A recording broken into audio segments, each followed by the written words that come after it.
Cindy James lived in the ordinary suburb of Richmond in Vancouver, British Columbia.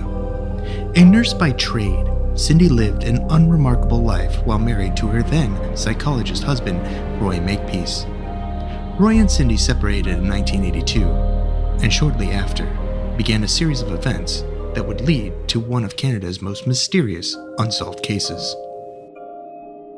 The following years, Cindy alleged that she was the target of psychological and at times physical torture by a mysterious assailant, threatening phone calls, assaults inside her home, and even a case of what was possibly arson, eventually cost the Royal Canadian Mounted Police an estimated $1 million in resources and manpower to investigate.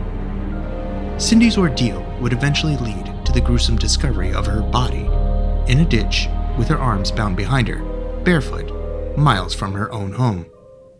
Her death was ruled a suicide. This case file, the theorists open up the freezer for this cold case in The Death of Cindy James.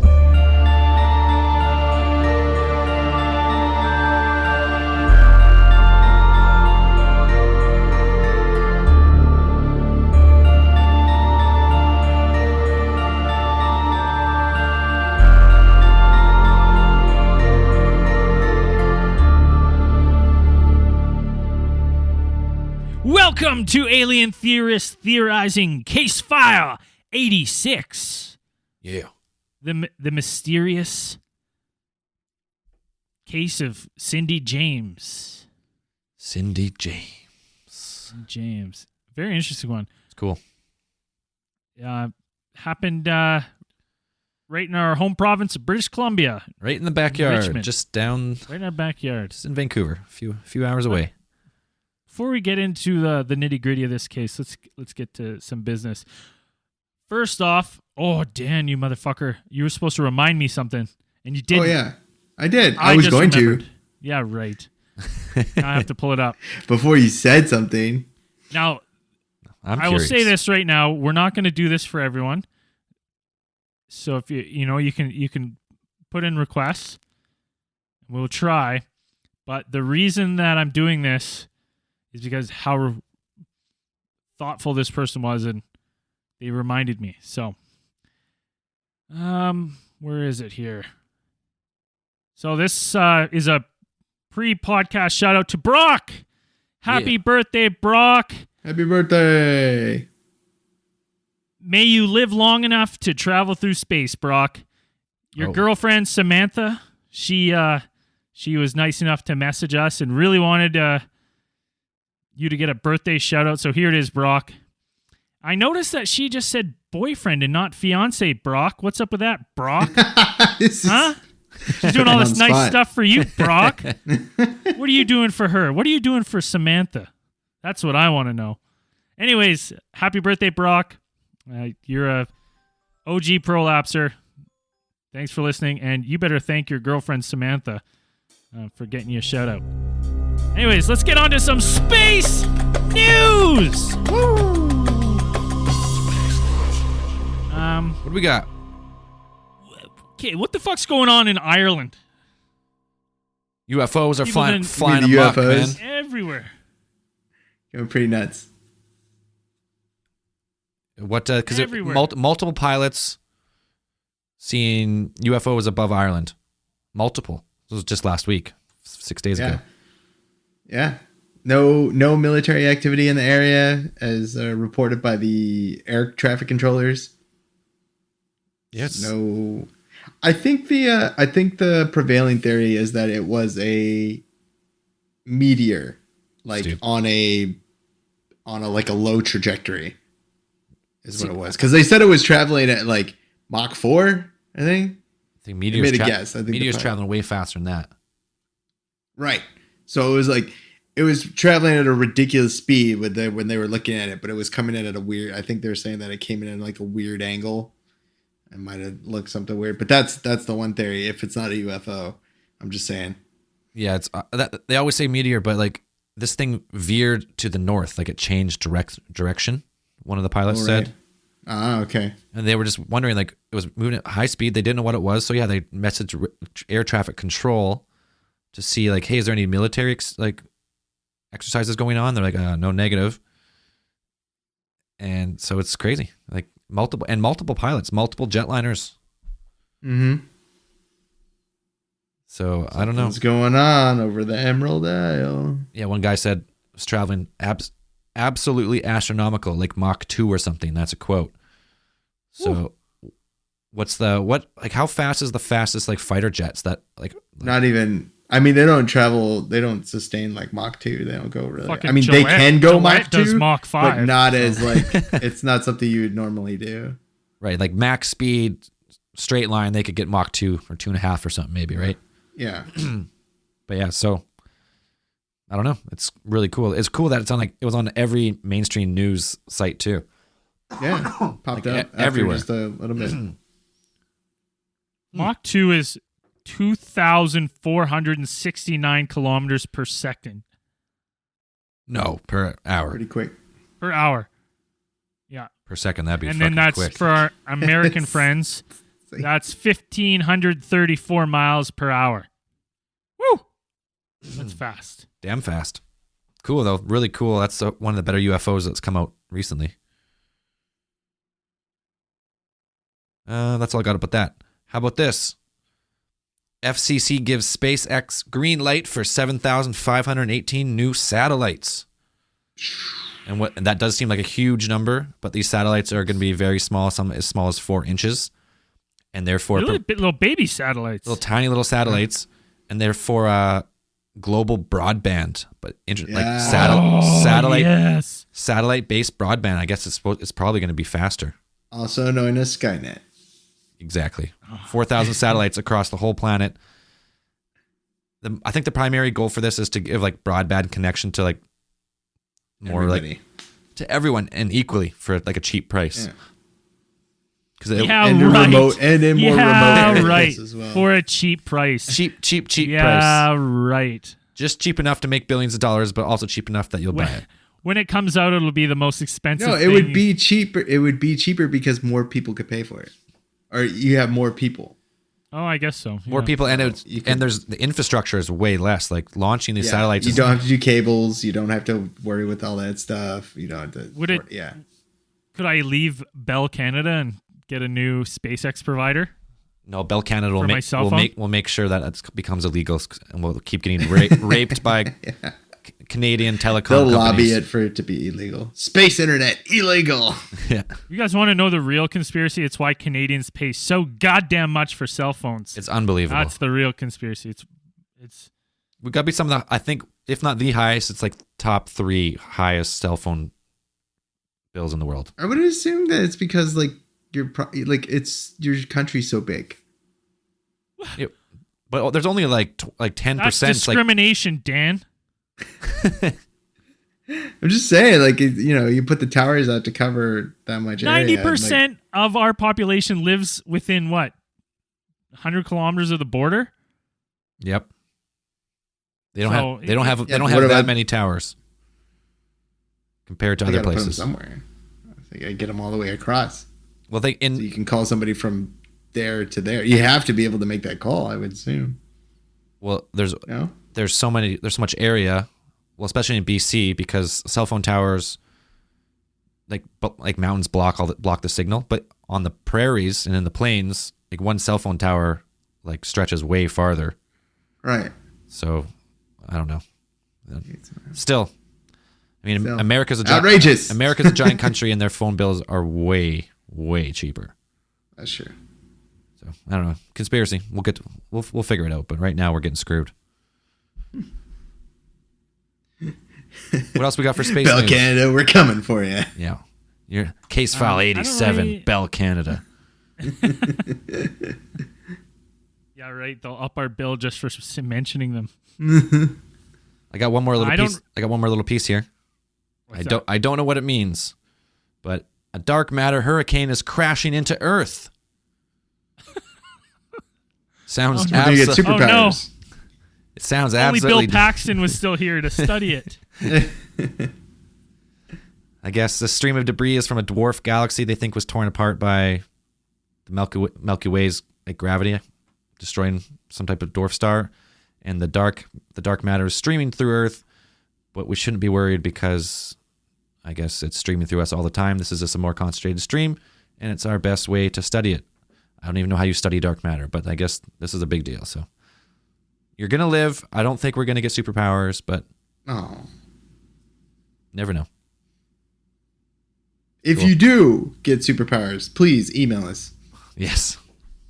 Please.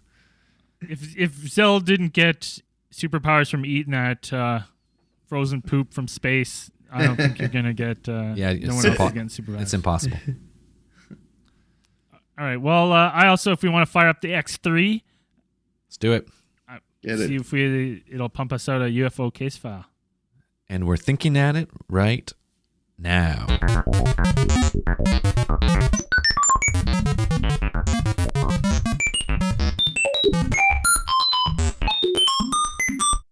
UFO sighting.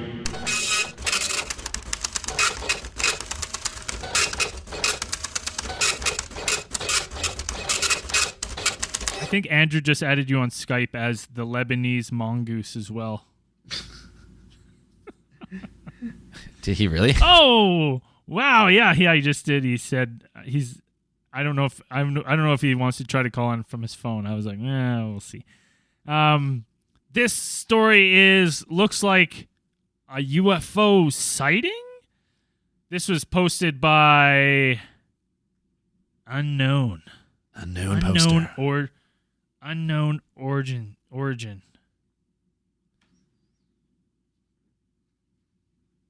Okay, here we go. Hit it. I can't say for sure what happened to me that night, but here is what I know. I was driving home for the weekend from school at Indiana University. It takes me about 2 hours to get home. I left Bloomington around 10 p.m. At exactly 10:53, I am on a rural stretch. Oh man, that's always been such a hard word for me to say. Rural. I just wanted to say I knocked it out of the park. Rural. You got it. I'm on a rural stretch of 2-lane highway I take home. Okay. First off, if you're on a 2-lane highway, like one there, one way, is that a single lane highway, or does he mean there's like 2 lanes on each side? 2-lane highway. I think he just means 2 lanes, one going one way, one going the other. Okay, yeah, that's a small. Makes more sense. Makes more sense. A 2-lane highway I take home, and I notice what appeared to be flashing lights behind me. I thought, great, I'm getting pulled over. So I turned onto the next country road about a quarter mile from where I noticed the lights. As the car came to a stop, and I started to open my glove box to get out my registration and proof of insurance, the lights suddenly disappeared, and no car drove past. Now, here's where the story takes a turn for the weird. And I'm sure you guys will think that I'm making it all up, because it really does seem like something straight out of a typical UFO movie or story. The electronics in my car started to go haywire. The radio was randomly changing stations while the volume kept going up and down, while the dome light and headlights started to flicker and turn off and back on. This was at 10:56. I started thinking to myself that my battery must be failing, or else I have a short somewhere in the electric system of my car. So I leaned down to pop the hood so I can take a look at the battery. And that is the last thing I remember doing. The next thing I know, I open my eyes and see nothing but the night sky full of bright stars. It was a cold night, and it seemed like I had seen the stars. I had never seen the stars that bright in my life. I sat up and looked around, and I saw absolutely nothing. Nothing at all. I was in the middle of a field, surrounded by corn stalks, left over from a recent harvest. As I started to come to my senses, I started to freak out. Where am I? Why the fuck am I asleep in the middle of a field? Where the fuck is my car? I got up and I started walking toward the distant headlights I could see from a road about half a mile away. When I got to the nearest intersection, I looked at the sign, which read 350 north and 50 west. I was half a mile away from my car, which was just right off the main road. I started walking toward the headlights I could see on the main road. I can't say how long it took me to walk the half mile, but it couldn't have been more than 10 or 15 minutes. When I arrived at my car, all the lights were out. My battery had died, which struck me as odd because I couldn't have been gone for that long. I look over at my phone, which is sitting on the passenger seat, and the time was 2:17 a.m. Over 3 hours had passed since I turned off onto the side road for the flashing lights behind me. I remember sitting in my car, completely dumbfounded, wondering what the hell just happened to me. After about an hour and a half of just sitting there, I remembered that my battery was dead. So I got on my phone and I called AAA to come out and give me a jump. It took about half an hour for them to get out to me since I was a good distance away from the nearest town, during which time I just sat in silence, running through the possible scenarios in my head concerning what had just happened. To this day, I couldn't tell you what really happened to me that night. All I know is I can't think of any plausible explanation as to why I woke up over a half a mile away from my car in the middle of a cornfield more than 3 hours after I had stopped.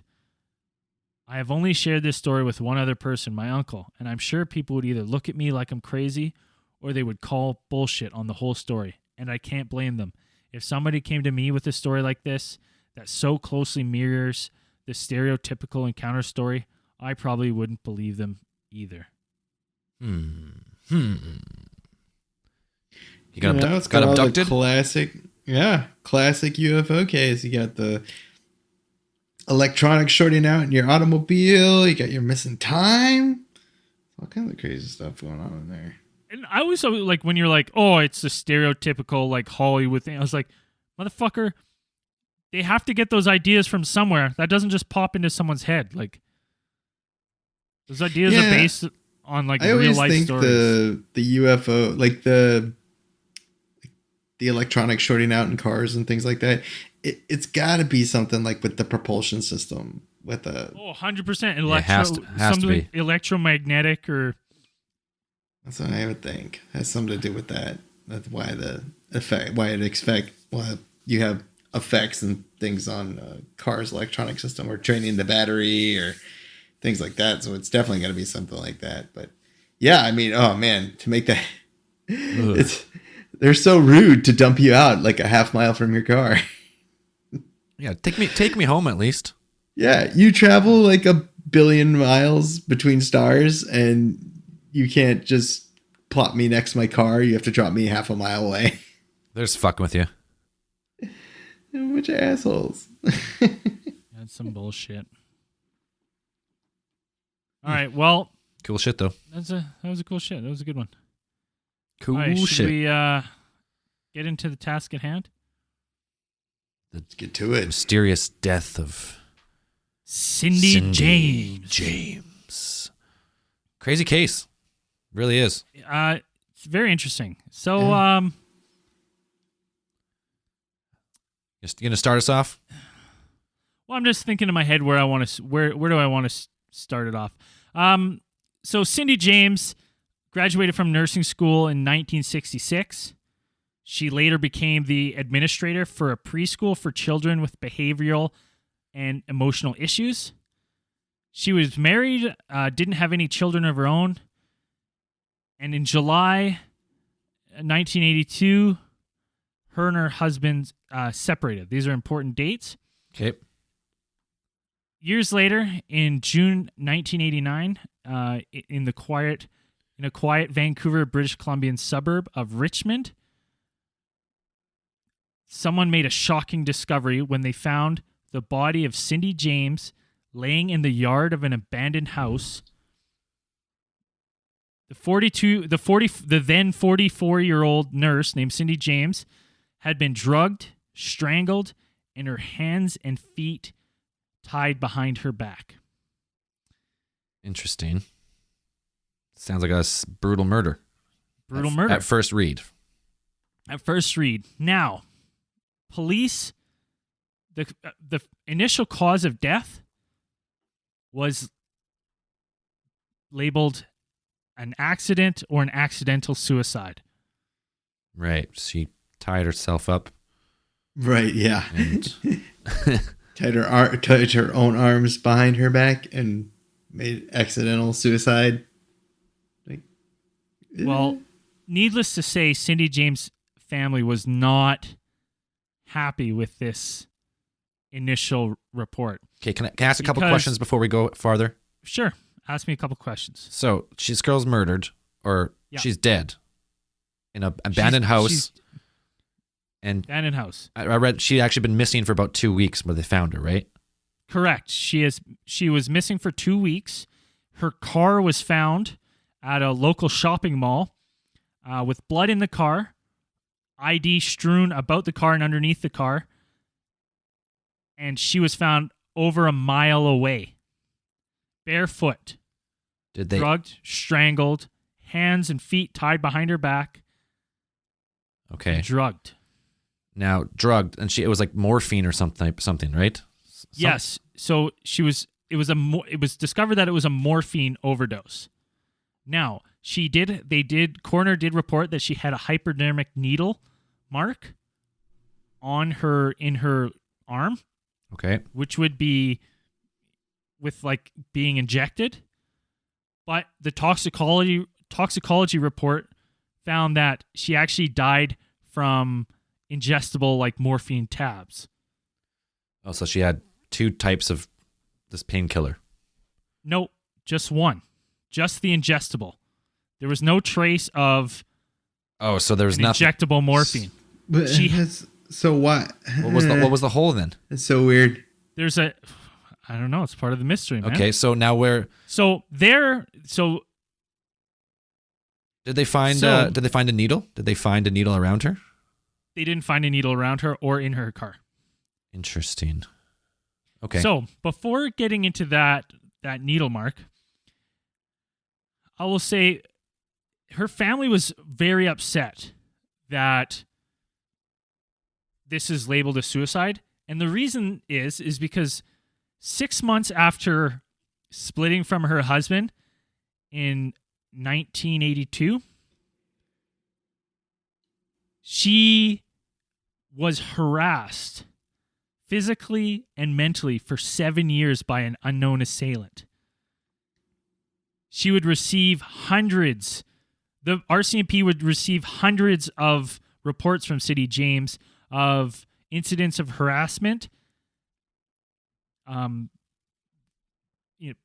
vandalism, and there were 5 incidents of violent physical attacks on Cindy James from 1982 to the time of her death and from an unknown assailant. unknown, like no, she never got any good look at him or her, And the whatever. RCMP never had any leads. So, why don't I go through And this happened. the timeline? This happened as soon as she got divorced. Soon as she got divorced. Started happening when she got divorced. 4 months after the divorce. She was married to her husband, Roy Makepeace. She Right. moved into a main floor home on East 40th, and by all accounts, the separation was described as well, and they were on speaking terms. Okay. Shortly before the incident, Roy Makepeace had left a message on Cindy's new phone, just warning her. Some say he was a little upset with the divorce. That's pretty much hearsay, but he did leave a voicemail stating that Cindy would need to be careful because living on your own can be dangerous. That's such a weird thing to say. Why would you say that? No kidding. Yeah, that's a weird thing. That's like an absolutely, or at least it's gonna come across as a veiled threat. Like what? Oh, 100%. Was that area known for crime or I something? know. Hey, Like- Ryan, you're going on vacation soon, right? Yep. Let me tell you something. Vacations can be very dangerous.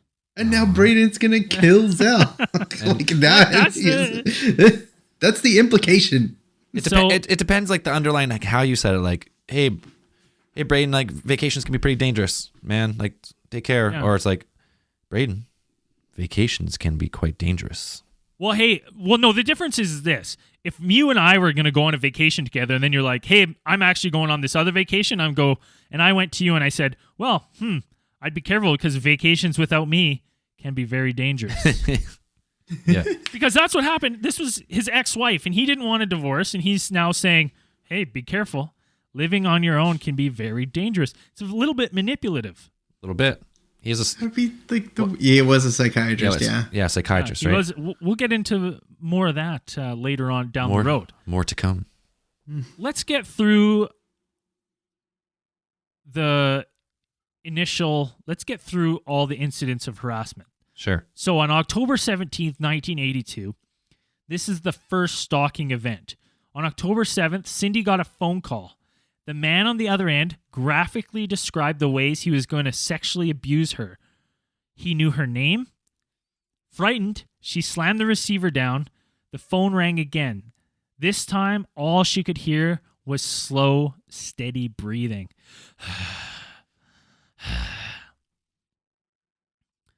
October 8th. Creepy.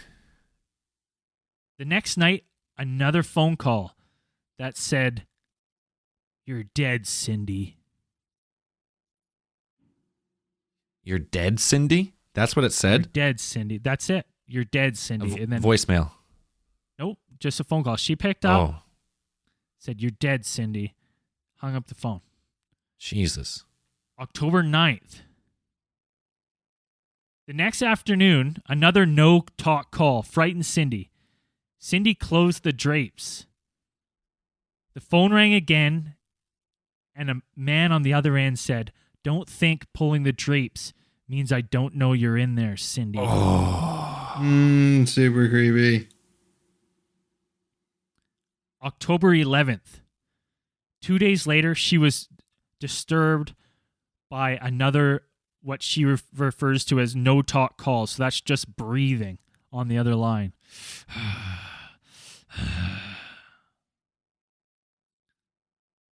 October 12th.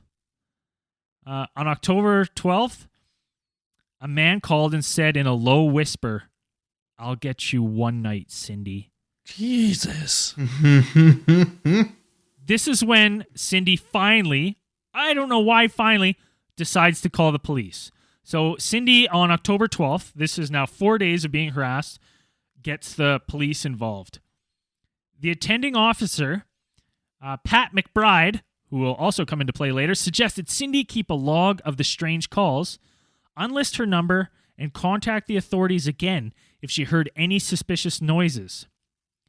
Later that night, she logged her first call. More threats of sexual violence. She told the voice that she had contacted the police, and the voice said, "You fucking bitch, I'll get you." Oh. October 13th, 1982. Around midnight the following night, she heard someone at her back door and called police immediately. Police attended the scene and found no evidence of a prowler. October 15th. Someone broke into Cindy's house while she was out. They smashed in her back window and seemingly didn't take anything. This Octo- poor girl. Yeah. October 18th. Later that week, the timeline's skewed here. It's between October 18th and October 20th. They don't know exact date. But that week, the back door was found ajar. This time, an intruder had used a key. Cindy found a key on the floor next to her bed. The intruder had been in her room. He'd stabbed her pillow a dozen times. Cindy ran out and called 911 from a neighbor's house. The police sent back over Constable McBride, Pat McBride, to investigate. He found no useful evidence. He did, however, request more of a police presence in the area and helped Cindy to install deadbolt locks. Now things get a little strange. Then Mr. McBride moved in. Mr. McBride, Constable McBride, was recently separated himself and he was looking for a place to rent until an apartment opened up in December. Cindy invited him to sublet a room and thought having a police officer in the house would make her feel safer. This relationship soon became romantic. And one night, McBride listened in on one of the no-talk calls and even managed to complete a partial trace. It originated somewhere near the airport. He became convinced that this was not, as some suspected, a woman seeking attention. So at this point, because of all the calls, the RCMP and the lack of evidence, they were starting to think that Cindy was just making these calls up for some sort of attention or to try to paint her husband in bad light. Right. So now we have Constable McBride who's moved in. So you would assume that, you know, he's there. They're getting romantic. You would assume that if she was doing these things, he would catch her in the act and not like he hears a phone call while she's there. So he's convinced that it's not her making it up. October 30th, someone calls and again threatens Cindy with sexual harassment and sex assault. November 13th, 1982. Someone left an unsettling note on her car windshield. It was a card with a picture of a blonde woman cut and pasted inside. The woman's eyes had been scratched out with a sharp blade. So Cindy was a blonde herself. So, you know, now it's going from phone calls to breaking in, stabbing doors, now leaving notes. Like this woman, like I can imagine like the fucking absolute, like you'd be a wreck. Like you'd be a nervous fucking wreck. In December, Cindy received another note in the mail. Merry Christmas, it said. And above another cut and paste picture of a blonde woman with her throat slashed with red ink. Shh. That's not the kind of Christmas card that I want. No.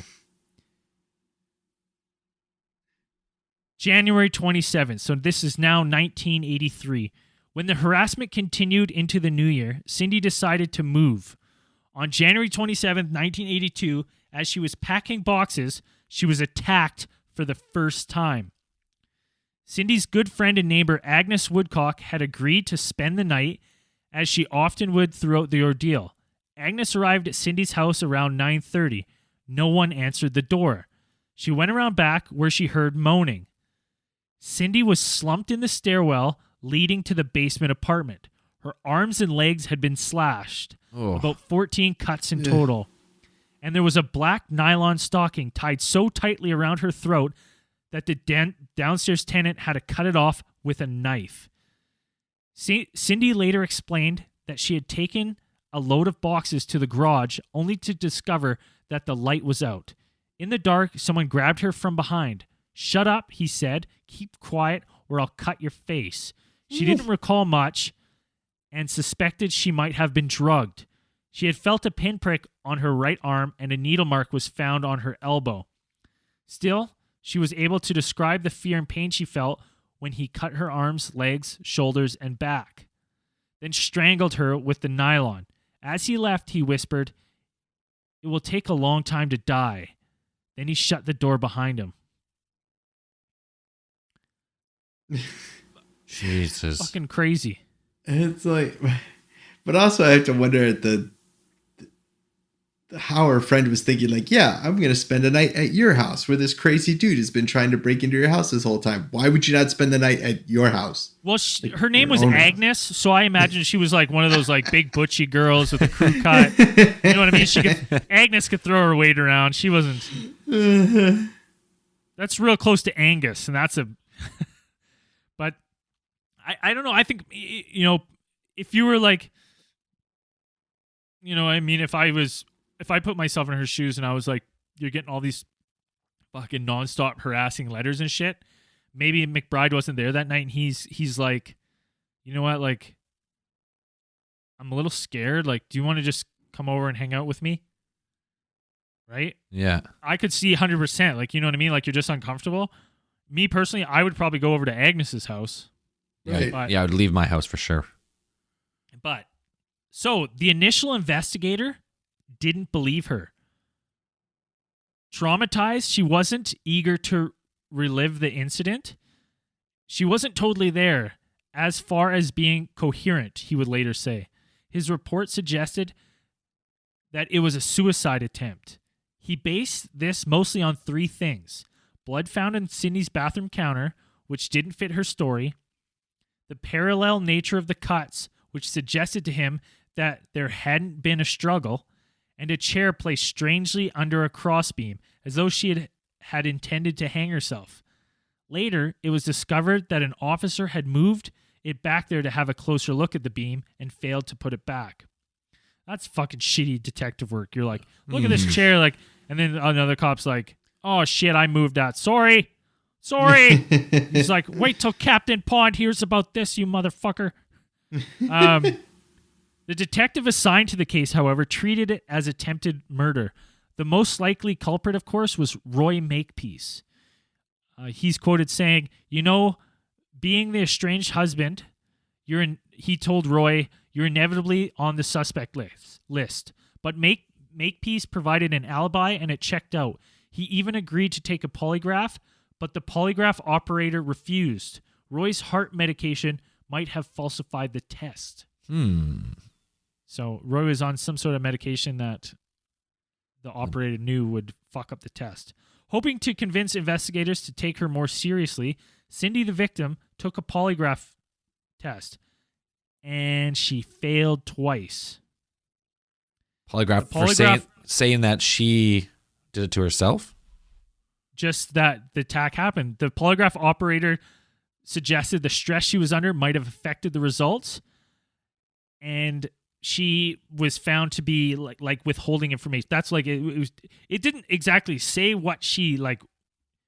If she failed this or this had happened, but it's like when it triggers, there's like I can't remember what they call it. Basically, it looked like she was not telling the whole truth. But Right. Polygraphs are terribly fucking. They don't work, right? Yeah. Are they not? They're not even like They're like accepted as evidence. pseudoscience. They're not. Yeah, they're not even Yeah. really accepted as evidence. So- They're just they're hocus like they're hocus They're hocus pocus. They're- They They're are, scare, 100%. they're scare tactic. Like you scare people Yeah. with the polygraph program. Now, if you're someone that's like you've been going months and months of being harassed, and you've just had a violent attack, and now you're taking a polygraph, and you're like, you're fucking distraught. Like you're not in the fucking right place of mind or anything to be doing that test. Your fucking thing's gonna be all over the fucking place, Oh yeah. right? I don't like Yeah. crazy. Instantly, some of the RCMP are quick to point the finger at her, being like, well, you're doing this to yourself. You're just doing this for attention. As a result, Cindy's so fucking embarrassed. She refused to cooperate anymore. She demands the investigation be shut down, and she refuses to sign her statement and says she's just scared for her family at this point. Huh. Like scared for her family when this guy hasn't been doing anything to the family, No. just to her. Well, who knows what all these phone calls and shit, right? Like Well, they say she was getting phone calls at work too. yeah, Right? all the time. So on February 27th, a month after the attack, with no other evidence and a victim who didn't appear entirely credible, the RCMP declare the case inactive. So that's fuck off. What? I just fucking minimized this or something. Where is it? Oh, fuck sakes. Motherfucker. So that's it. They said pretty much they didn't have any more evidence on the case. They didn't have any more evidence on this one. Almost back to This girl's just having a rough go. yeah. So she moves out. Her and McBride split up. I'm sure the pressure of the investigation and them pointing the finger at Cindy and him being one of the investigators, which I don't know how the fuck you can be an investigator when you're living with the person that you're meant to be investigating, Right? and you're in a romantic relationship. Like those are Yeah. fucking some Seems like a alarm pretty bells. big conflict of interest. So Kidding. Cindy calls it off, and McBride, from some reports, again, hearsay, is a little upset about her calling it off. But the attacks have seemed to have ceased until April 15th, 1983. So after moving, the threatening phone calls pop up again in April. Are you afraid? Is one of the first calls. Cindy was, and she was even more unnerved when one night she discovered that someone had unscrewed and smashed her backyard flood lamps. So she's getting calls, and now her new place is again being Didn't vandalized. she not even didn't she like painted her car and like changed her phone number, and does she? Yeah, she's left. She's changed. She has an unlisted number. She has a different car, different license plate. She's done everything to try to get out of this situation. May 8th, Cindy moves again, ignoring her friends' calls to get an apartment or a condo because they wanted, her friends and family were saying, get someplace to where there's lots of people, right? Where lots of people can see you.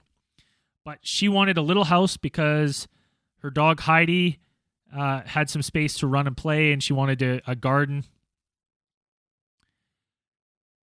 She's still super stressed out in June. She decides to kind of drop everything, and she's going to spend the summer in Indonesia.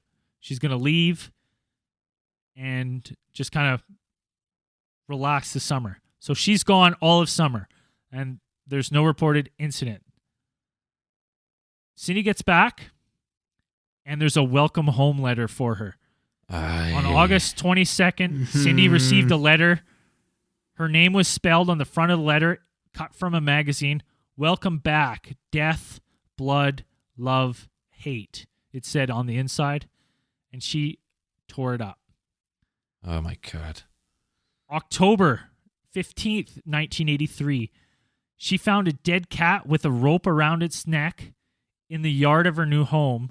Next to the cat was another note that said, "You're next." Ah.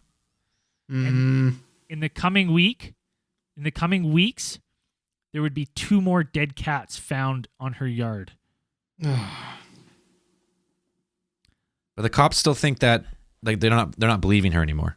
At this point, the RCMP have now essentially believed that Cindy is doing this all to herself. So they're thinking that Cindy is killing the cats herself. Although there's no evidence to point to Cindy, Cindy's now their lead suspect in the harassment of Cindy James. December 31st, 1983. On New Year's Eve, someone smashed Cindy's bedroom window. So again, you would be fucking just your nerves would be shot. You'd be wrecked. 30 days later is the second physical attack. On January 30th, 1984, Cindy was attacked for the second time.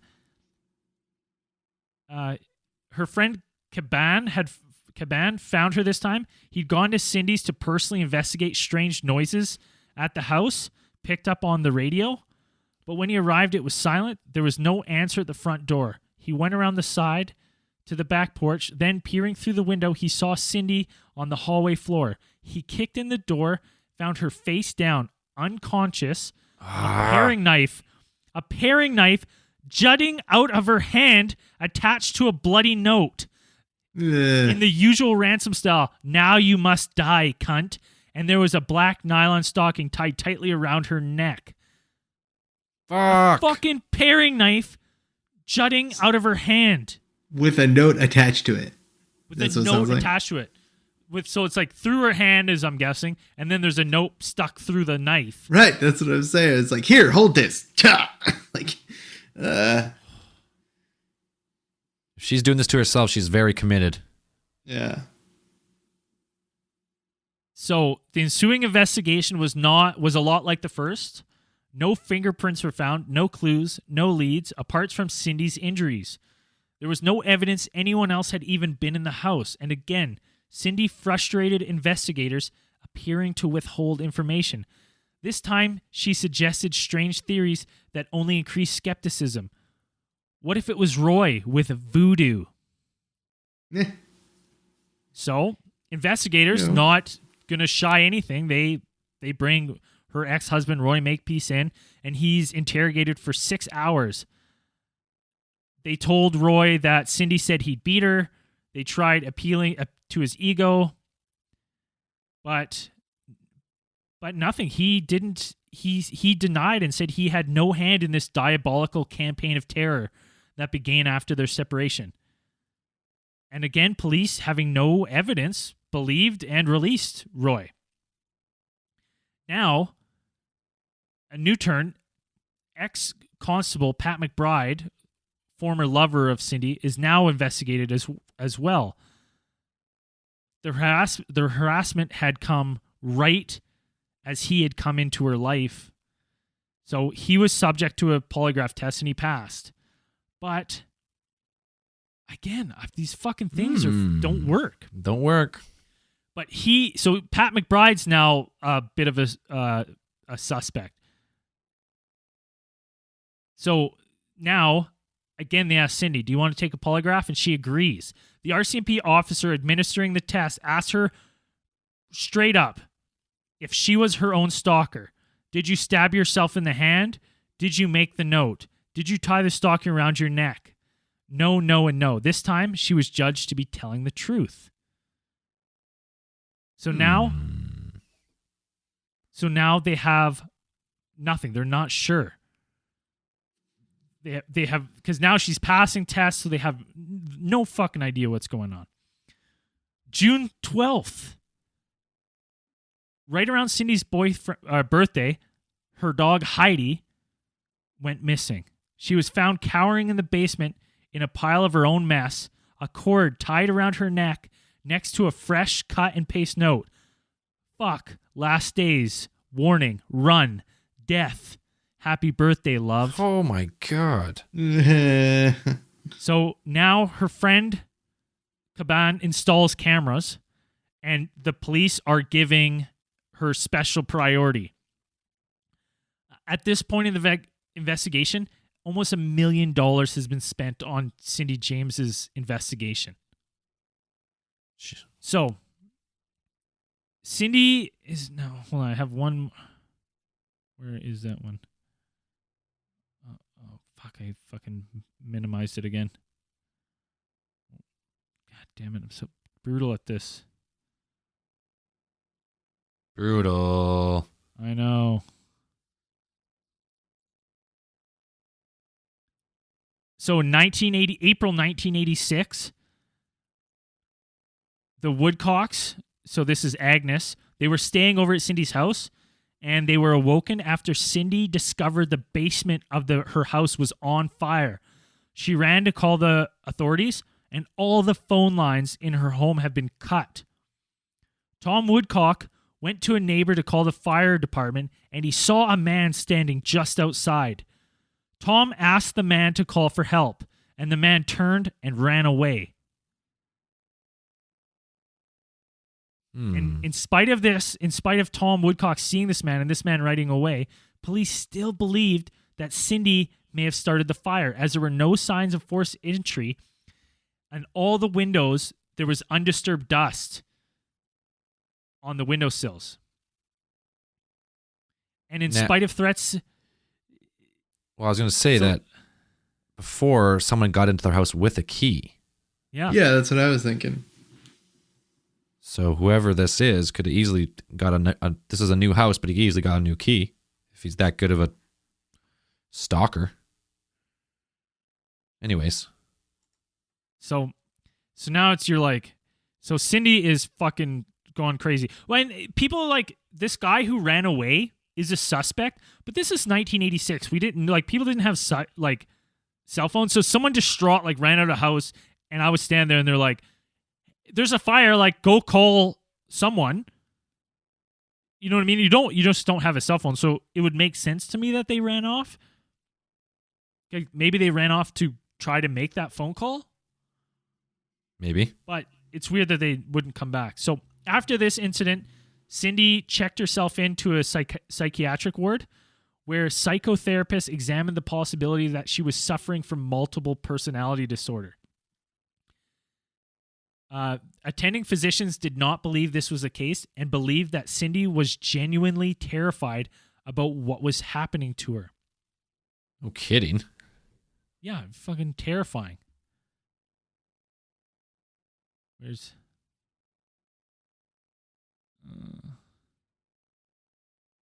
that next one there? Okay, here we, and then next one. So, once again, 2 weeks later, after after her release from hospital, Cindy immediately, something happened in the hospital, and she started accusing her ex-husband, Roy Makepeace, of being her tormentor, like ruthlessly. She said, he did it. He's behind this all. He's the mastermind. Shortly after Cindy being very vocal with the media and RCMP, Roy received a creepy anonymous answering machine message from a raspy caller that said, "Cindy, dead meat soon." Police found no evidence that Roy was responsible for tormenting Cindy and believed that she had disguised her voice and left that message herself. Now, you can listen to that message. Yeah, I heard it. And it sounds like a fucking woman. Like, it sounds like a woman doing it. It's just, it does. We'll post it. Zell, I've made an audio clip of it so we can post it on the show at this point. Cool. But it 100% sounds like a woman. So it's a little weird.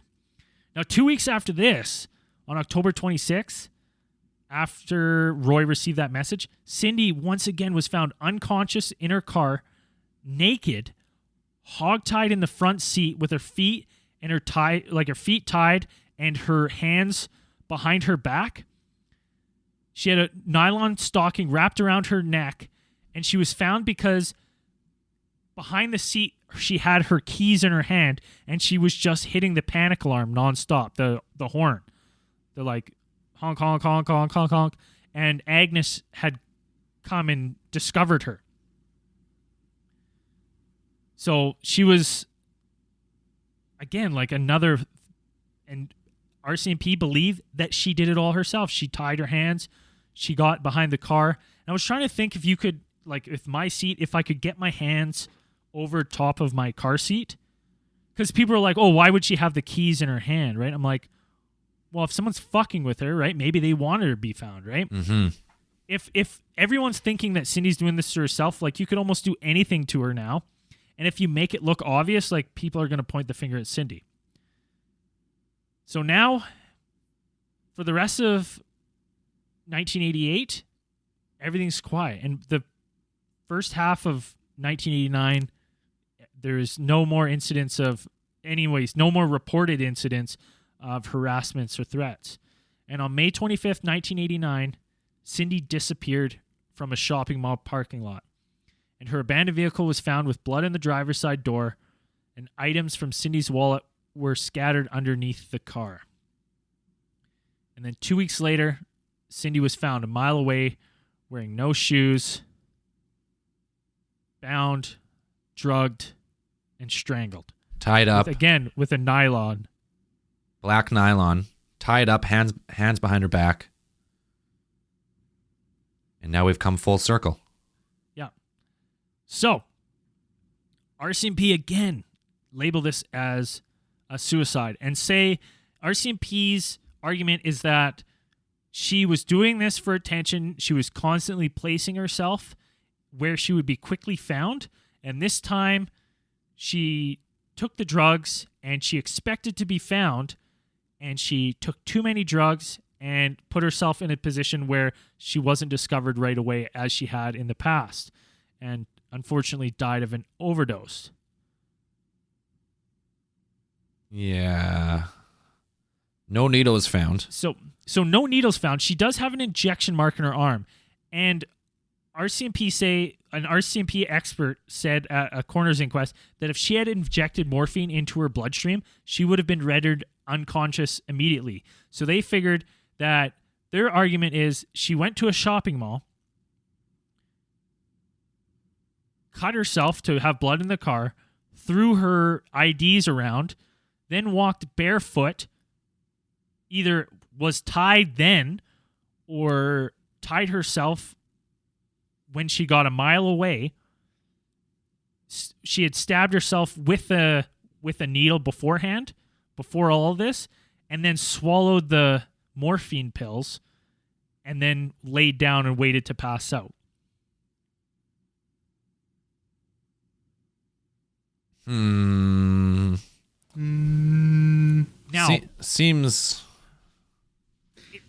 fishy. it's super fucking weird. The yard where she was found is right next to a road with constant traffic and like a sidewalk. So her family couldn't believe that for 2 fucking weeks she would have been laying in this yard on her side, dead, and no one found her. Like, people just were walking by and there was just a dead body sitting in this yard. It was that visible from the street? Because this was an abandoned property, wasn't it? It was an abandoned property, but it was right adjacent to a busy road. So I'm sure there's some overgrowth and stuff, but like there would have been foot traffic and stuff. Like, I have a hard time believing that it took that long as well. 2 weeks? Well, yeah, usually like in abandoned houses, people like after a while realize they're abandoned and they'll just use them as shortcuts and stuff, right? Yeah. People or kids will use it, like people will Or be like hobos. smoking there or Hobos using will- drugs yeah. or Kick them in or whatever. Yeah. So this whole time, RCMP are stating that Cindy has done all this herself. She's been injecting herself, drugging herself with these needle marks. Although the first time she was drugged, they didn't find ingestible morphine in her system. They found injectable morphine in her bloodstream. So it seems weird that she would set all this up, cut herself, and then inject herself. And then what happened with the needle? Who knows? Maybe someone was in on it. So anyways, her family's fucking pissed. So they say there's absolutely no way. She wouldn't have done this to herself. Like, she was tormented. Someone did this to her. They hold British Columbia's most expensive coroner's inquest. It lasts 3 months. They have over 80 witnesses and professionals and expert testimony. And in the end, the jury could not reach a decision, and they determined that Cindy died of an unknown event. So they abolish the suicide, and they say they're not really sure what happened to Cindy. Now, why don't we get into what we think could have happened to Cindy, and why are the alien theorists talking about Cindy? Why are we Why don't we talking about Cindy? Sounds like So, from all accounts, it seems like either she was brutally stalked and murdered in the end by one perpetrator.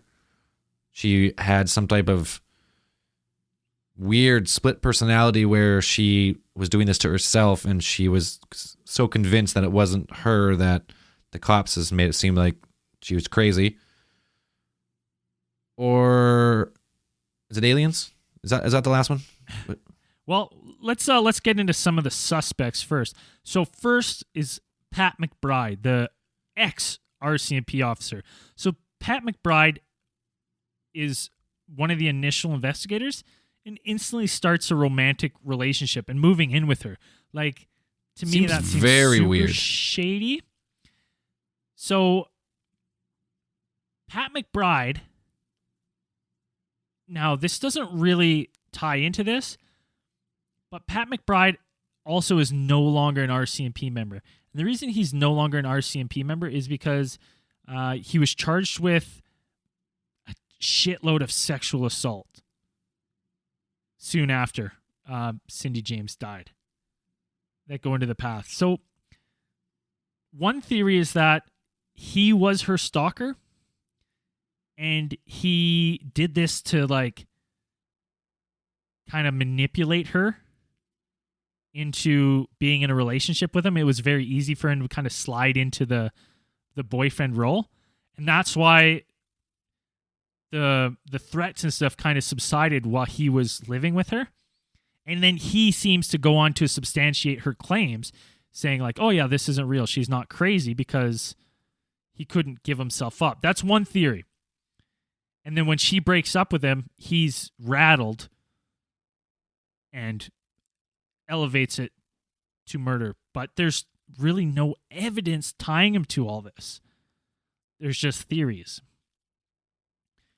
Now, outside of him like just being a shitty cop and like having questionable integrity, I don't know if he's really fits this for me.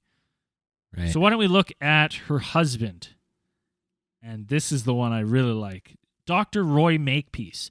So remember earlier how I said that once she got back from the psych ward where she was having like psychotherapy and stuff, she was really pointing the finger at her husband, her ex-husband Roy.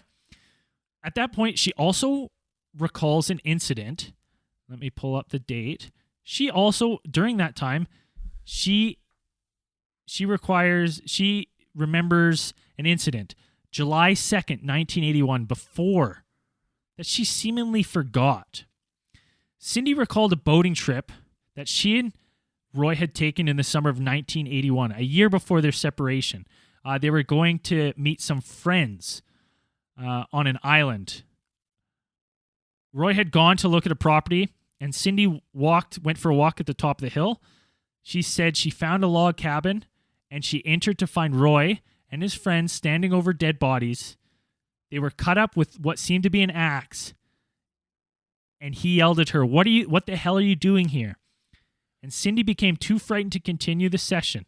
This is under the hypnosis at the psychotherapy. Right. She, again, a second time, she tells the exact same story with more detail. And she stated that Roy had dismembered the corpses, placed them in bags, and disposed of them in the ocean. Noting that her emotion was very real, the hypnotist took this charge seriously, and police followed his lead.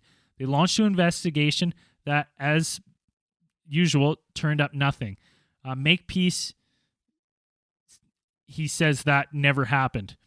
Now, interesting thing about Dr. Roy Makepeace is he's a psychiatrist in BC, and he had been a psychiatrist since the 50s, and he was good friends with a Dr. James Tyhurst. That name sounds familiar. Well, that name does sound familiar because we just talked about James Tyhurst in our MK Ultra case file. James Tyhurst was the head of the Canadian Psychiatric Association, the American Psychiatric Association, and at one point the World Psychiatric Organization. And he provided oversights on Project Artichoke and Project Bluebird that turned into MK Ultra. He did research on the effects of LSD on 300 patients in Vancouver. CIA funded research into forced morphine addiction. CIA funded mind control programs in Canada to change attitudes of individuals, sensory deprivation and isolation, and interrogation techniques. Fuck. Prolonged isolation, and essentially making people feel they're hopeless. And the friend that they had gone to see when Cindy says that she caught them murdering was none other than one James Tyhurst. So now we have... So under hypnosis, she recalls just James Tyhurst with her ex-husband chopping up someone. Yeah. Yeah. No, but... Chopping up bodies. That's one hell of a party. So in this case, then these people are not just involved in MK Ultra, like mind alteration and mind control. They're doing the full deed then. But here's the thing, like we talked about in MK Ultra, how so many documents got destroyed, right? Yeah. So maybe, I'm just saying, we have a guy who practiced forced morphine addiction, essentially making someone breaking their mind, absolutely breaking their mind. And his friend, Dr. Makepeace's ex-wife, seemingly has her mind broken. Numerous times, fucking has morphine in her system. This is insane because we talk about MK Ultra, and they use like they're just savage to their patients in all these different ways, electroshock, other types of torture, to break a mind, and then it fractures, and that's when they can install what they say is like you get like split personalities. Yeah, I'm gonna go even as far as they could have broken her mind and had her do this to herself, That's what I mean. making Like- the calls and shit. Like one of her alter egos is this like like self-destructing personality that's doing to this herself. But when she comes to, she thinks it's someone else because she cannot remember through this MK Ultra mind control. She cannot remember what she did to her. Like she can't remember that part of her mind at all. Like it's not even part of her. So this connections add up here a little bit. It seems very odd. Yeah, it's now, and just to remember that Dr. James Tyhurst, like the next year after Cindy dies, he's charged and subsequently imprisoned for 4 years for mind control experiments, where he would use his patients as what the media called slave master contracts, where he would use depressed female clients as guinea pigs, and he would say like, oh, there's this experimental thing, and he would turn them into like weird ass like slaves and torture them and shit. And Yeah, he was whip in prison them and and whip 'em. things. It's just like, yeah, this guy was. Yeah. So this is Tyhurst, right? So Yeah. now, Yeah. so her husband, well, I think he was like 16 or 18 years her senior when they got married. They got married young, like when she was 18 or 19. Yeah. So if you go with the MK Ultra style, like when a mind is young, it's much more easily manipulated. So this stringing theories here together. Her husband meets her when they're young. They get married. He's involved in all this stuff. His good friends with this other guy who's now been convicted of, he like 100% was involved with it. Maybe they're right from when they got married, like he was like slowly installing. Well, I guess it would have been right when they separated, I guess is kind of what it seemed like more, right? Yeah. So then he could have been like, he even been a jilted lover. And he's like, James Tyhurst is like, well, hey, we can 100%. Even if that's true and she fucking saw them murder someone, which would be even more fucking reason for them to be like, we need to silence her. She's seen too much, right? So they're doing all this shit. They're like fucking making her nervous wreck, and they're putting. I mean, stuff discredit her first. Don't Yeah. just kill her. Like, you'd have to discredit her, like make her seem crazy first, and then do that thing. But it's so. I don't know. Like if you're police, and I'm sure they were doing their jobs or things like that. Like, and she said that she had these intruders like break into the house, and sometimes there was absolutely no evidence. Like no windows were open, no fingerprints, no nothing, like nothing at all. That's kind of, for me, that feels like kind of a stretch. Yeah, but if they were doing some weird like Manchurian Candidate thing to her, and it was just her like in a trance going and like stabbing her own pillow and shit, right? Dude, how else do you fucking stab yourself through the hand with a paring knife? Like I'm saying, like, buddy, you have to be on some next level shit to stab yourself but it's through the like hand. that. I don't think that's the kind of thing though, that it's like hypnosis and those kinds of things only work on you if you want them to. Like Yeah, the people who but are if you've susceptible been to laced that. on fucking LSD and shit, and we don't know what those fucking results of those tests found out, right? There's nothing to say that she wasn't being dosed with LSD and low dose LSD, right? Like it leaves your system so quick. There was no drug testing, and they didn't know that the government was doing all this shit at the time. Nope. They had no clue, because it's very odd to me that there's that connection for this one. Like the morphine and shit, she's totally discredited. No one fucking believes her, right? Yeah.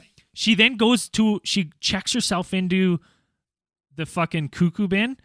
She gets some tests and shit done, and then all of a sudden it fucking snaps something for her, and she's pointing the finger like mad, right? It's it's my husband, Makepeace. It's Makepeace. I know it's Makepeace. And then the next event, she's dead. Could have been. Yeah, if stuff started to fall into place, if she checked herself in, it would have been a bit more difficult to dose her food or something 100%. like that. I mean, you could look at it like that. she Getting started to come access to. to whatever. Yeah, she became lucid. Like she started to, get her shit together. But yeah, that's It's super weird. Like, I know this has been on Unsolved Mysteries, and I know it's still kind of unsolved as it is. Like, I know they rule it as a suicide, but dude, she was bound, like, behind her arms were behind her back, Okay. and the way that she was tied up, it's like, you can't. What kind of funky suicide is that? Hey, you can look up the pictures of how, like, you can look up the pictures of her dead in that yard. One thing that strikes me right away is there's like zoomed up pictures you can look on the body, like, obviously viewer beware. Man, for walking a fucking mile, she's got some clean ass feet. If that's what they think, she did all this to herself and then she walked fucking barefoot, like, through the fucking woods, through some yards and shit. She's got some really clean feet.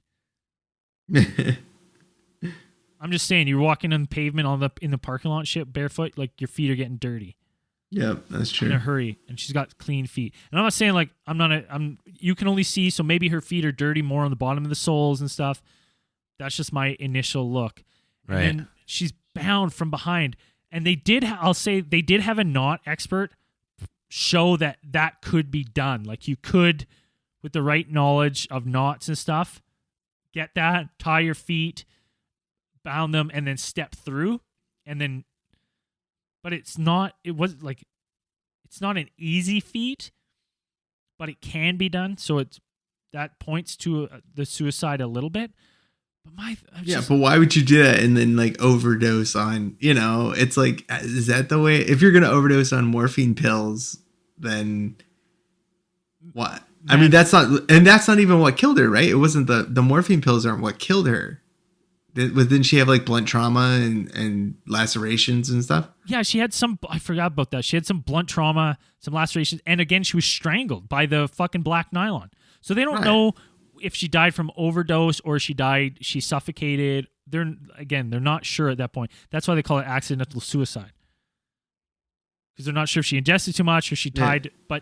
But again, like, dude, that's a lot to do. So you're like, okay, so I'm trying to think in my head how you would have to do this. So you're like, you would leave your house. You're like, okay, wait, I got to fucking prick my arm so people think I was drugged. So you prick your arm, then you go, okay, I got to get rid of this needle where no one's going to find it because I can't leave it in my house because my house is going to be searched.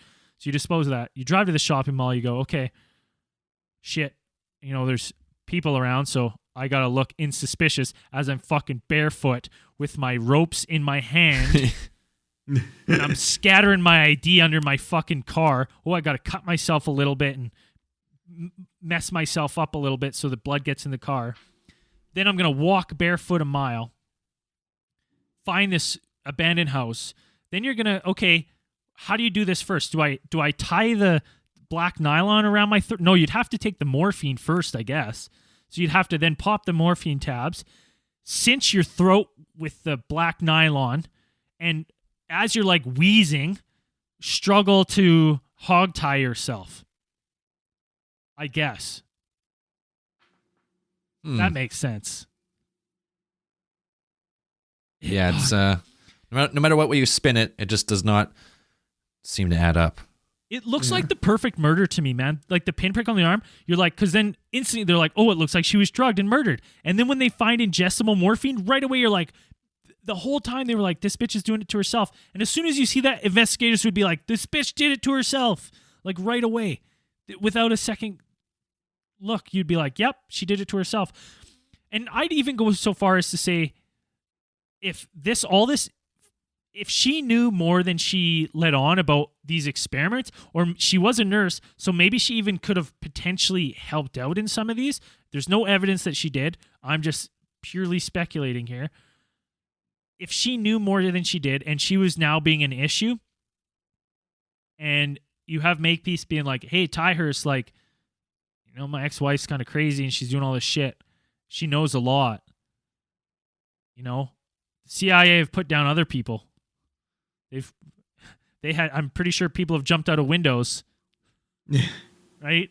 Who knew too much.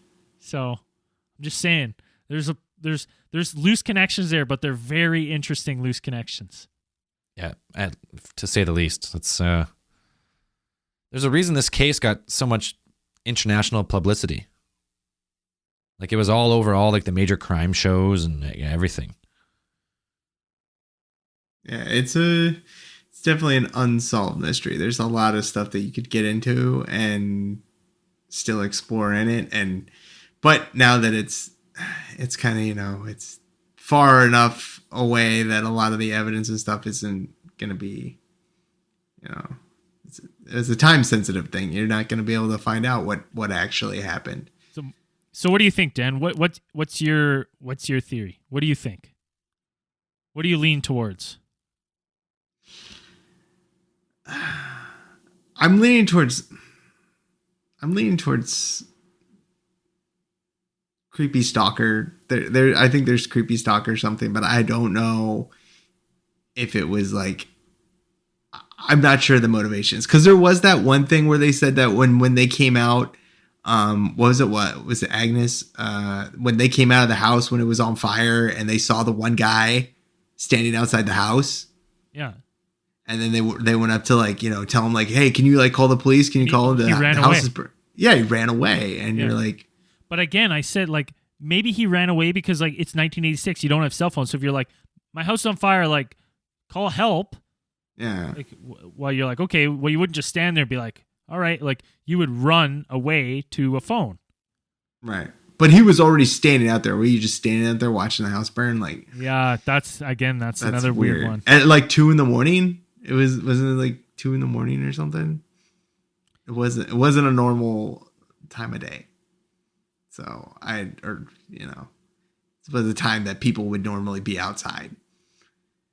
And then I don't know. Yeah, I don't know. I'm with creepy stalker thing, but it's how would you be a creepy stalker to know to be that obsessed with someone to make this kind of stuff happen? It's good creepy weird. Stalker too, to never be seen, to get keys to the house, to get into the house and stab the pillow and all that stuff. I would think, maybe there were some weird maybe it was some weird psychiatrist cult or something. Cause she went to go hang out with all those, all of them were psychiatrists. And you could say maybe it was just a bunch of psychiatrists getting together for the weekend when they went to Gabriola, to hang out. But maybe some weird stuff did go down there. And then they were well, we can't have this stuff getting out. Whatever they do, maybe there's just a bunch of weirdos. Maybe it's, what's it called? It's a Bohemian Grove kind of thing. Or spoiler alert, Hot Fuzz. Oh yeah. The greater good. The greater good. And there's 6 of them just running around, So there's another voicemail that was found on Roy's phone with an unknown voice. It was sent to FBI, and they were unable to determine if it was Roy's voice or if it was Cindy's voice, or basically they said it's unknown. We can't determine whose voice it was. And the voicemail just said, "Hey man, more smack, more downers, another grand after we waste the bitch, no more deals." That's all it said on Roy Makepeace's answering machine. That was October 12th. That's quite a piece of something. Yeah, I just stumbled on that. But Roy said that it was Cindy, and that couldn't be proven either way. I guess not, yeah. Yeah. Oh. I'm not going to lie. I, as my conspiracy mind goes, it just seems very, very interesting that her ex-husband, this all started happening not that long after they broke up. Her ex-husband's friend is a guy who is convicted of being involved with MKUltra. In the same profession that he's in. They probably talk about the same stuff. Maybe it wasn't his. Maybe it wasn't that guy. What was his name? James Tyhurst. Maybe it wasn't him doing it, but he passed on to his friend, her ex-husband, what he learned. He was the head of the Canadian Psychiatric Association. So I'm going to go out on a limb and say that he wasn't directly involved. He was overseeing. So there was people on the ground that were doing this shit in Vancouver in that area, proven they were doing that. Yep. I just think Tyhurst was the yes man, approving things and keeping things compartmentalized. But so I don't know if he actually had a physical hand in the stuff, but he definitely had people with boots on the ground. So I agree, 100% agree. It maybe was not him at all, but we know this happened in Vancouver. We know the shit was going on in Vancouver. Where's she from? Vancouver. Like, Yeah, I mean, I don't even think it might not even been her husband who actually did the stuff to her, but I would not be surprised if this MK Ultra stuff did, and they did break her through like drug use and other kind of, and they separated her like personalities. She might have been just doing it to herself, but not on like forced suicide is what it could have been. The only reason, well, see, because I thought about that and I was thinking, I was like, okay, well, she lived with that fucking cop for like a couple months, and you think he would have seen something, right? And he heard a call, but I wonder if they like, I wonder if it would fuck them over. I'm trying to think in my head, if this cop, if they had called Cindy and Cindy was all of a sudden freaking out, like they called her with a code word or something, she was fucking slashing a pillow, and he saw that, would that fuck up their plan? Because then the RCMP would be like, no, it wouldn't. That wouldn't have fucked up their plan. That's like, you know what I mean? Like, I don't know why it stopped when the RCMP moved in, or maybe it was just too risky. Yes. Right? He looks shady as fuck too, man. All right, ultimate conspiracy. He was part of the MK Ultra program. He was working with the psychiatrist to break her from the inside, making her seem more crazy than she was, telling his cop buddies that no, she's probably just a little bit crazy. Totally discredited her. In the end, the MK Ultra took over. She took her own life. I'm trying to find out how old. I'm trying to find out how old he was, the Pat McBride, to see if he was like a super seasoned vet that he could have been around for MK Ultra, or if he was a young like. Anyways, this one's got some legs conspiracy wise, which is why we featured on the store. I was reading up on Project Artichoke when I came across it, and I was kind of like, I kind of fell down a rabbit hole, and I was like, Jesus. Yeah, it's definitely interesting. Anyways, that's pretty much all I had on Cindy James. Yep, that's I think that pretty much covers it. Unsolved mystery. Tons of true crime cases about it, podcasts and documentaries, and everywhere you look, this case has been done but never solved. So it's super crazy. You got a prolapse of the week? Oh, I don't have it pulled up here. Go for it. Something here. All right. Well, I got a new podcast review, 5-star review. Ooh. Obsessed. 5-star review from Stott Tot from the USA. I'm not ashamed to say that. I have listened to all episodes in less than a month. I'm sad I have to wait now for more episodes. Need my space news fix. Never stop theorizing, men. Thanks, Stott Tot. Scott Todd. It's a good one. It's a good review. That was our one review. So that was our one review. We need more reviews. Get on there. Give us 5-star reviews on Facebook, on iTunes. The 5-star reviews really help. So get on there. Oh, and if you're listening to this, that means go to TeePublic, get some of our shirts. By this episode, I think by last episode, I've released limited edition, limited time only, original alien head design and original El Nasty for the Christmas season. Go on there while supplies last, because they're not going to last long and they're limited time only. So what do you got? Definitely want to get your hands on one of those El Nasty shirts. Those things are slick. Those things are prime, dude. Those things are good. Love good those fucking shirts. I lost mine a long time ago, so I need to get a new one as well. I'm not gonna lie, prolapse of the week. I can't find anyone good because we just recorded yesterday and I gave it out. Anyone else? Anyone come across somebody? Birthday boy Brock. Birthday boy Brock. Birthday boy Brock. You're now prolapse of the week. Congratulations. Because you rotated the sun another year. Yeah. One more time. Once more around the sun on Spaceship Earth. Let's go Patreon. New Patreoners. We got Corey Mills, Tyson, and that's it, because we just recorded yesterday. So welcome to the team. 2 in a row. Anything else we got to plug or anything? Yeah, I don't have music either for this one.